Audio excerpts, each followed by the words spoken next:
नमस्कार, सरस्वती सागा में आपका स्वागत है।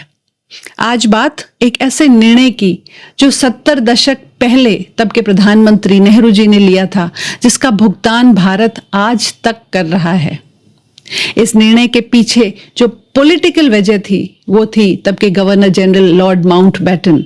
लेकिन इस निर्णय के पीछे एक बहुत बड़ी इमोशनल वजह भी मानी जाती है, और वो इमोशनल वजह थी एडविना माउंटबेटन, जिनके घनिष्ठ संबंध थे नेहरू जी के साथ। और ये कोई गॉसिप या रूमर की बात नहीं है, ये बहुत से बायोग्राफर्स ने अच्छी तरह डॉक्यूमेंट किया है अपनी अपनी किताबों में। यहाँ तक कि उनकी अपनी बेटी पैमेला हिक ने भी अपनी किताब में इसकी विस्तार से चर्चा की है। Much of this friendship and affection, much of this relationship actually lived its way in the letters they wrote each other. You reveal in your book that Pandit Nehru wrote to your mother practically every night at 2 o'clock. But the letters they would, as I think I mentioned, they would have an endearment to begin with, and sadly always that they were missing each other so much. तो क्या था वो निर्णय और क्या थी वजह जिसकी लड़ाई हम आज भी लड़ रहे हैं? इसकी चर्चा करने से पहले कृपया चैनल को सब्सक्राइब करें, और अगर आपको वीडियो अच्छा लगे तो एक लाइक और कमेंट भी जरूर करें। इस वीडियो को बनाने में जिन जिन किताबों का मैंने मुख्य तौर पे रेफरेंस लिया है वो है राजीव डोगरा जी, जो कि एक इंडियन डिप्लोमेट थे, उनकी किताब India's world, how prime ministers shaped foreign policy, Janet Morgan की एडविना माउंटबेटन, और पैमेला हिक्स जो कि उनकी बेटी थी, उनकी किताबें India remembered, a personal account of Mountbattens during transfer of power, और दूसरी daughter of empire, life as a Mountbatten. March 1947 lord Mountbatten और उनकी पत्नी एडविना माउंटबेटन भारत आए, भारत को ट्रांसफर ऑफ पावर करने, जो ब्रिटिश रूल था उसको खत्म करने वाइसरॉय बन के आए थे वो। उनके यहाँ आते ही नेहरू जी के साथ उनकी जो तालमेल थी वो अच्छी रही, उनकी फ्रेंडशिप, उनके संबंध बहुत अच्छे बन गए। पैमेला माउंटबेटन जो उनकी बेटी थी, वो जब माउंटबेटन्स भारत आए थे तब 17 साल की थी, और खास एक बॉन्ड बना नेहरू जी और एडविना माउंटबेटन के बीच। यहाँ तक कि उनकी अपनी बेटी पैमेला हिक ने अपनी किताब में खुद लिखा है कि उनकी मदर और नेहरू जी के बीच एक डीप इमोशनल लव था। उस समय की खींची हुई कई तस्वीरें इस बात का प्रमाण है कि माउंटबेटन्स और नेहरू जी के बीच एक घनिष्ठता थी, और खास एडविना माउंटबेटन और नेहरू जी के बीच। एडविना माउंटबेटन की जब मृत्यु हुई तब उनके आसपास कई लेटर्स मिले थे, नेहरू जी के थे। My mother died in Borneo, and on her bedside table was a packet of Panditji's letters. Nehru ji ने एडविना की जब मृत्यु हुई थी तो एक खास नेवल शिप भेजा था, उनकी मृत्यु दरिया में हुई थी, सल्यूट करने। पैमेला हिक ने लिखा है कि कई बार उनके पिताजी लॉर्ड माउंटबेटन एडविना से कहते थे कि जवाहरलाल को समझाओ कि ये मैटर बहुत ज्यादा इंपॉर्टेंट है। तो पर्सनल दोस्ती के अलावा भी कहीं ना कहीं पॉलिटिकल निर्णयों में भी ये घनिष्ठता ने एक बहुत बड़ा रोल प्ले किया। अगस्त में भारत का विभाजन हो चुका था, पाकिस्तान बन चुका था। कश्मीर का जो निर्णय था, राजा हरि सिंह जो वहां के थे, उनका निर्णय अभी पेंडिंग था। अक्टूबर 1947 में हरि सिंह जी ने भारत के साथ आने का निर्णय लिया, ये बात हम सब अच्छे से जानते हैं। और तब पाकिस्तान की मिलिट्री ने एक प्लान बना के जो ट्राइबल्स थे कश्मीर के आसपास, उसके साथ मिलके एक अटैक किया कश्मीर पे। कश्मीर में एंटर हुए, बारामुल्ला तक पहुंचे, और तब इंडियन आर्मी ने जाकर उनको वहां पे रोक दिया। कश्मीर पूरा भारत के पास था, और कई एक्सपर्ट्स का मानना है कि इंडियन आर्मी अच्छे से इन इन्फिल्ट्रेटर्स को खदेड़ देती।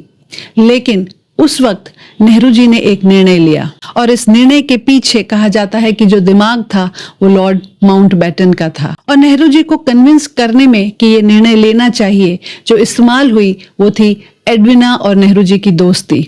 और ये बात खुद पैमेला हिक जो उनकी बेटी थी ने एक interview Father is Viceroy, that he often appealed to Panditji through the influence your mother had, and that this was particularly useful handling tricky situations like Kashmir. That is true, and he did use her like that. Many people in India believe that in fact the decision Jawaharlal Nehru took to refer Kashmir to the United Nations was taken under your father's advice.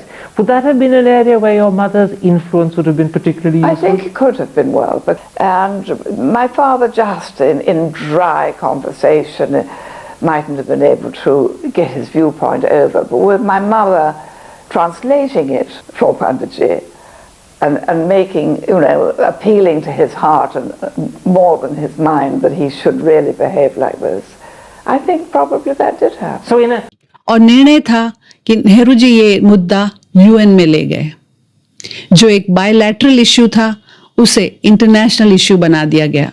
30 दिसंबर 1947 में उन्होंने UN की जो security council थी उसको एक formal approach की। राजीव डोगरा जी जो कि एक डिप्लोमेट थे, उनका मानना है कि ये निर्णय लेने के तुरंत बाद नेहरू जी को ये रियलाइज हो गया था कि ये जो निर्णय लिया गया है वो शायद सही नहीं था, और इसीलिए उन्होंने बार बार इसकी क्लैरिफिकेशंस दी और प्रेस कॉन्फ्रेंस में उन्होंने ये क्लैरिफाई किया कि पाकिस्तान के जो गवर्नमेंट पर्सोनेल थे, मिलिट्री के और सिविल, जो इस इन्वेजन में, जो इस आक्रमण में इन्वॉल्व थे, उन्हें रोका जाए। इन्वेडर्स को, जो इन्फिल्ट्रेटर्स थे, उनको पाकिस्तान सहाय ना करे, जो कि पाकिस्तान पूरी तौर पे कर रहा था। ये तो ऑपरेशन ही पाकिस्तान मिलिट्री का था।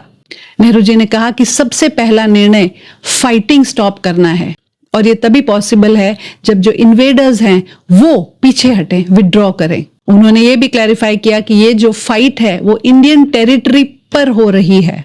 उन्होंने ये बात पार्लियामेंट में भी दोहराई कि यूएन को इसीलिए अप्रोच किया गया था क्योंकि पाकिस्तान की तरफ से अग्रेशन दिखाया जा रहा था। उनको तब ये कॉन्फिडेंस था कि जो ग्लोबल ओपिनियन है वो इंडिया की तरफ ही होगा। लेकिन हिस्ट्री की जो ट्रेजेक्टरी है वो अलग ही हुई।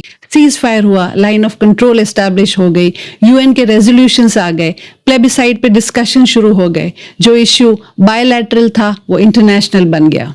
राजीव डोगरा जी का मानना है कि नेहरू जी को बाद में समझ आया कि यूएन के रेफरल ने एक जो लोकल डिस्प्यूट था उसको इंटरनेशनल फ्रेमवर्क में लॉक कर दिया, और तब बारामुल्ला के उस तरफ कायम हुई एलओसी।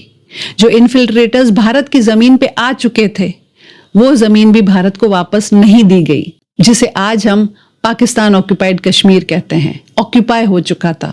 यूएन में जो भारत ने अपील की थी वो ये थी कि जो इन्वेजन है, जो इन्वेडर्स हैं, जो इन्फिल्ट्रेटर्स हैं, उनको तुरंत रोका जाए। पाकिस्तान ने ये मुद्दा बना लिया कि यूएन ये जो कश्मीर का डिवीजन है उसमें एक रोल प्ले करे। कुछ लोग हैं जो नेहरू जी के बचाव में ये कहते हैं कि अगर भारत यूएन नहीं गया होता तो पाकिस्तान चला जाता। वो ये बात भूल जाते हैं कि पाकिस्तान अग्रेसर था, इन्वेडर था, वो यूएन में नहीं जा सकता था। लेकिन आज स्थिति ये है कि पाकिस्तान बार बार यूएन को बीच में लाना चाहता है अपने फायदे के लिए, जबकि एक बायलैटरल इश्यू था। अगर यूएन नहीं गया होता भारत तो तब का तब इंडियन आर्मी इन्फिल्ट्रेटर्स को पीछे खदेड़ चुकी होती, और जो हिस्सा हमसे छिन गया है वो हमारा ही होता।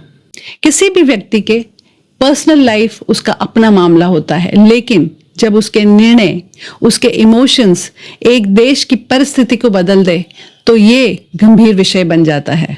आपका इमोशनल कोशेंट, ईक्यू अगर सही नहीं हो तो आप ऐसे निर्णय ले लेते हैं जो हानिकारक साबित होते हैं, और यही हुआ नेहरू जी के इस निर्णय से।